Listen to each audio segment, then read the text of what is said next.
தஞ்சாவூர் மாவட்டம் திருவிடைமருதூரில் துணை முதலமைச்சர் உதயநிதி ஸ்டாலின் பரப்புரை மேற்கொண்டவருடைய காட்சிகளை பார்க்கலாம். திருபுவனம் பேரூர்ல ஜவுளி பூ அமைக்க வேண்டும் அப்படின்னு கோரிக்கை. திருப்பனந்தாள் கிழக்கு ஒன்றியத்தில் ஆரலூர் ஊராட்சியில ஒரு ஆரம்ப சுகாதார நிலையம் வேண்டும். திருச்சேரி ஊராட்சியில கால்நடை மருத்துவமனை வேணும். நரசிங்கம்பேட்டை திருச்சேரி பகுதியில் ஒரு சிறிய டேம் கட்டணம் தடுப்பணை வேண்டும். வசிக்கும் சுடுகாடு செல்லும் வெட்டாற்றின் குறுக்கே பாலம் அமைத்து தர வேண்டும். மல்லாபுரம் ஊராட்சி பகுதியில் கால்நடை மருத்துவமனை நீண்ட நாள் கோரிக்கை, அதை நிறைவேற்ற வேண்டும். மருத்துவக்குடி பகுதியில் நடைபெற வேண்டும். ஆடுதுறை விவசாய ஆராய்ச்சி மையத்தில் அரசு வேளாண் கல்லூரி அமைக்க வேண்டும். இப்படி பல்வேறு கோரிக்கை, முக்கியமான ஒரு கோரிக்கை நினைவுபடுத்த விரும்புகிறோம்.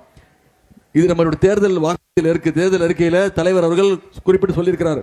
டெல்டாவில் 20,000 கோடி அளவு விவசாயம் சார்ந்த திட்டங்கள் வாக்குறுதி கொடுத்திருக்கிறோம், அறிவிச்சிருக்கிறோம். அதுல பெரும்பாலான திட்டங்கள் நிச்சயம் இந்த திருவிடைமருதூருக்கு நம்முடைய முதலமைச்சர் அவர்கள் கண்டிப்பாக கொடுப்பார்.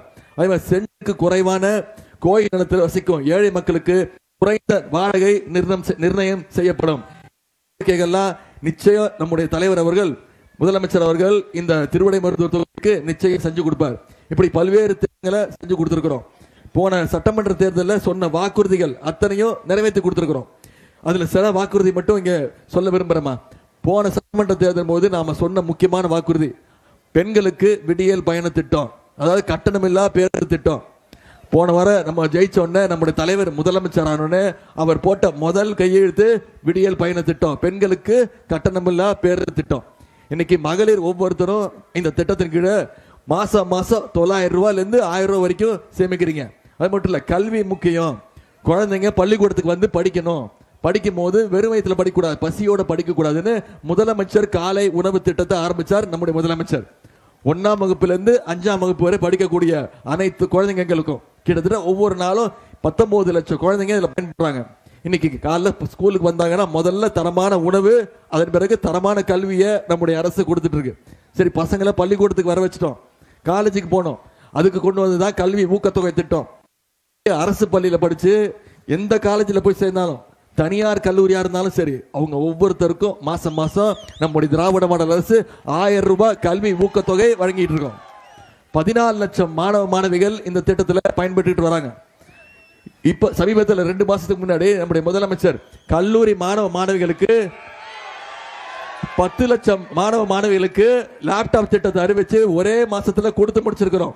அதிமுக ஆட்சியில பள்ளிக்கூட குழந்தைங்களுக்கு கொடுத்தாங்க. ஆனா நம்முடைய முதலமைச்சர் பள்ளிக்கூட குழந்தைங்களுக்கு கொடுக்கறத விட கல்லூரி மாணவ மாணவிகளுக்கு பயனுள்ளதா இருக்கும்னு இப்ப 10 லட்சம் மாணவ மாணவிகளுக்கு லேப்டாப் திட்டத்தை அறிவிச்சு கொடுத்துட்டோம். அது மட்டும் இல்ல, உங்களுக்கு அத்தனை பேர் தெரிஞ்சிருக்கும், போன சட்டமன்ற தேர்தலில் நம்ம சொன்ன வாக்குறுதி கலைஞர் மகளிர் உரிமை தொகை திட்டம் கடந்த 3 வருஷமா கொடுத்துட்டு இருக்கோம். 1,31,00,000 மகளிருக்கு மாசம் 1000 ரூபாய் நம்முடைய தலைவர் அவர்கள் கொடுத்திருக்கிறாங்க. அந்த திட்டத்தை எப்படியாவது நிப்பாட்டணும்னு அதிமுகவும் பாஜகவும் முயற்சி பண்ணாங்க, சூழ்ச்சி பண்ணாங்க. தேர்தலை காரணம் காட்டி நிப்பாட்டணும்னு.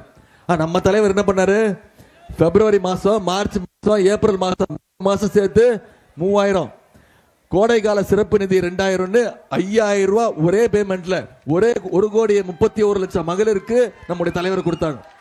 1,31,00,000 குடும்பங்களுக்கு 5000 ரூபாய் ஒரே டிரான்ஸ்பர்ல தலைவர் அமைச்சார். முதலமைச்சர் காலையில 6:30 மணிக்கு அக்கௌண்ட்ல போட்டாரு. மகளிர் என்ன பண்ணீங்க, காலைல 9 மணிக்கெல்லாம் போய் பணத்தை எடுத்துட்டீங்க. அவ்வளவு ஷார்ப் பண்ணீங்க. ஏன் அந்த முடிவு? ஏன் தெரியுமா? மோடி மேல அவ்வளவு நம்பிக்கை உங்களுக்கு. முதலமைச்சர் எங்களுக்கு உரிமை தொகை கொடுக்கிறாரு, பேங்க்ல மினிமம் பேலன்ஸ் இல்லைன்னு மோடி அந்த பணத்தை எடுத்துருவாரோன்னு உங்களுக்கு பயம். கரெக்டா? மோடி மேல அவ்வளவு நம்பிக்கை.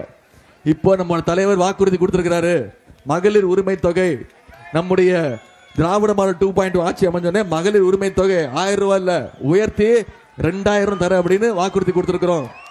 காலை உணவு திட்டம் 5ஆம் வகுப்பு வரைக்கும் இல்ல, 8ஆம் வகுப்பு வரைக்கும் விரிவுபடுத்தப்படும் வாக்குறுதி கொடுத்திருக்கிறோம். அதே மாதிரி கல்வி ஊக்கத்தொகை 1000 ரூபாய் இல்ல, 1500 ரூபாய் உயர்த்தி தருவோம்னு வாக்குறுதி கொடுத்திருக்கிறோம். ஓஏபி முதியோர் உதவி தொகை இப்போ வரைக்கும் 1200 ரூபாய். தஞ்சை மாவட்டம் திருவிடைமருதூரில் திமுக வேட்பாளர் கோவி செழியனை ஆதரித்து உதயநிதி பரப்புரையில் ஈடுபட்ட காட்சிகளை பார்த்தோம்.